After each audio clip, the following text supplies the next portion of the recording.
Bismillahirrahmanirrahim. Assalamualaikum warahmatullahi wabarakatuh. Hai guys, kembali lagi bersama saya Andi Puput Purnamasari dengan NIM 2004010070. Nah, pada kesempatan kali ini kita akan membahas mengenai penawaran tenaga kerja. Nah, adapun topik pembahasan kita yaitu mengenai apa itu penawaran tenaga kerja, apa faktor yang mempengaruhi penawaran tenaga kerja, dan apa saja faktor penentu penawaran tenaga kerja. Agar kalian dapat mengetahui secara detail, kalian dapat menonton video berikut ini. Seperti yang kita ketahui bahwa masalah tenaga kerja adalah masalah yang sangat kompleks dan besar. Kondisi kerja yang baik, kualitas output yang tinggi, upah yang layak, serta kualitas sumber daya manusia adalah persoalan yang selalu muncul dalam pembahasan tenaga kerja. Di samping masalah hubungan industrial antara pekerja dengan dunia usaha. Dapat dikatakan bahwa ketenagakerjaan di Indonesia hingga kini masih menghadapi beberapa ketidakseimbangan, baik struktural ataupun sektoral. Maka, salah satu sasaran yang perlu diusahakan adalah meningkatkan daya guna tenaga kerja. Jadi di sini kita akan memasuki pembahasan kita yaitu mengenai apa yang dimaksud dengan penawaran tenaga kerja.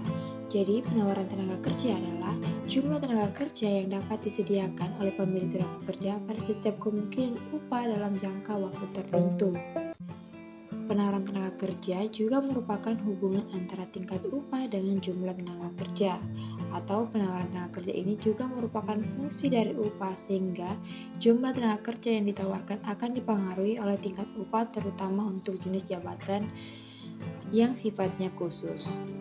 Adapun pengertian penawaran tenaga kerja menurut para ahli yaitu Arvida menyatakan bahwa penawaran tenaga kerja adalah fungsi yang menggambarkan hubungan antara tingkat upah dengan jumlah tenaga kerja yang ditawarkan. Nah, penawaran tenaga kerja juga dibagi menjadi dua, yaitu penawaran tenaga kerja dalam jangka waktu pendek dan jangka waktu panjang.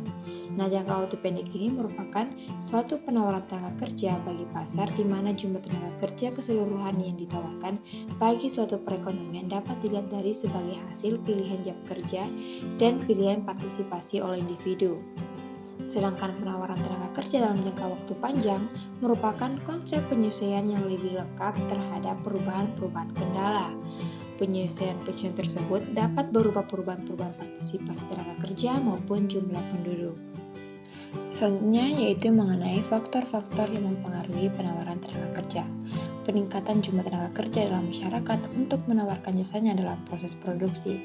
Terdapat beberapa faktor yang mempengaruhi penawaran tenaga kerja, yaitu yang pertama ada struktur umur, di mana penduduk Indonesia ini termaksud dalam struktur umur muda. Ini dapat dilihat dari bentuk piramida penduduk Indonesia. Meskipun pertambahan penduduk dapat ditekan, tetapi penawaran tenaga kerja semakin tinggi karena semakin banyaknya penduduk yang memasuki usia kerja. Dengan demikian, penawaran tenaga kerja juga akan bertambah. Yang kedua yaitu produktivitas, di mana produktivitas ini merupakan suatu konsep yang menunjukkan adanya kaitan antara output dan jam kerja yang dibutuhkan untuk menghasilkan produk dari seseorang tenaga kerja yang tersedia. Secara umum, produktivitas tenaga kerja merupakan fungsi daripada pendidikan, teknologi, dan keterampilan. Semakin tinggi pendidikan atau keterampilan tenaga kerja, maka semakin meningkatkan produktivitas tenaga kerja. Yang ketiga yaitu merupakan kebijakan pemerintah dalam menelaah penawaran tenaga kerja, maka memasukkan kebijaksanaan pemerintah ke dalam adalah sangat relevan.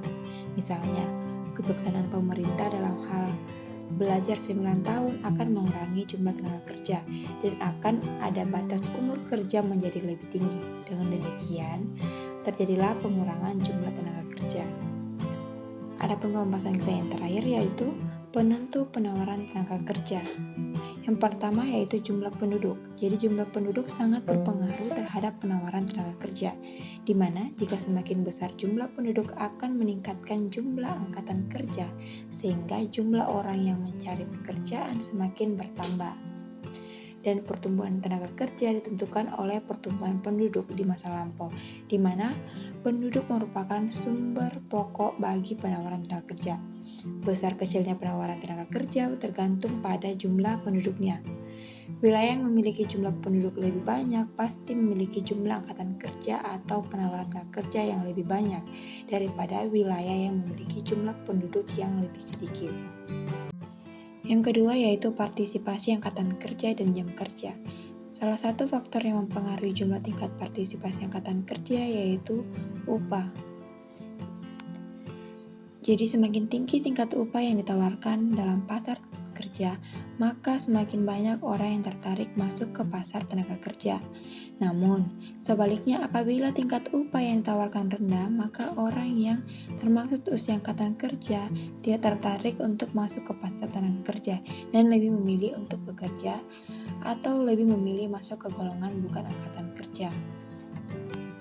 Dan penawaran tenaga kerja seringkali diukur dari jumlah jam kerja, bukan jumlah orang seperti tercermin dari jumlah angkatan kerja. Faktor penentu utama dari jam kerja juga merupakan upah. Jadi upah minimum mempengaruhi jumlah penawaran tenaga kerja. Apabila upah naik, maka jumlah tenaga kerja yang ditawarkan akan meningkatkan dan sebaliknya. Upah minimum mempunyai peranan langsung terhadap waktu kerja yang ditawarkan. Pada kebanyakan orang, upah yang tinggi menjadi rangsangan atau motivasi untuk bekerja. Secara umum, upah mempunyai korelasi positif dengan waktu kerja yang ditawarkan. Jadi, upah minimum mempengaruhi jumlah penawaran tenaga kerja.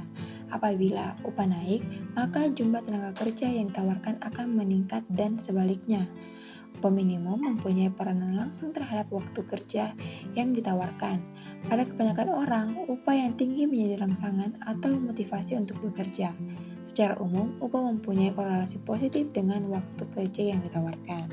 Nah, itulah tadi pembahasan kita mengenai penawaran tenaga kerja. Mudah-mudahan kalian dapat pahami dan mengerti. Sekian video kita pada kali ini. Sampai ketemu di video berikutnya. Wassalamualaikum warahmatullahi wabarakatuh.